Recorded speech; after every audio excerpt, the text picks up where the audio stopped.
फक्त 6 तास आणि खुनाचा आरोपी पोलिसांच्या ताब्यात. अमरावती पोलिसांची धडाकेबाज कारवाई.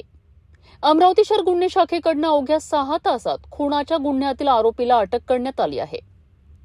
राजापेठ परिसरात झालेल्या एका इमारतीच्या दुसऱ्या मजल्यावरून पडून शुभम किशोर ठाकरे या तरुणाचा मृत्यू झाला होता. सुरुवातीला अपघाताची शक्यता वर्तवली जात होती, मात्र तपासात धक्कादायक माहिती समोर आली. मृत्यूच्या आधी दारू पिण्यावरनं वाद झाला होता. या वादातूनच आरोपीने शुभमला ढकलून दिल्याची प्राथमिक माहिती पोलिसांना मिळाली.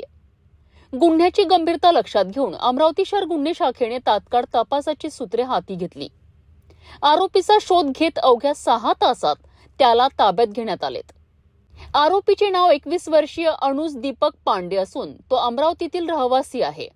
त्याच्या विरुद्ध राजापेठ पोलीस ठाण्यात खुनाचा गुन्हा दाखल करण्यात आला आहे.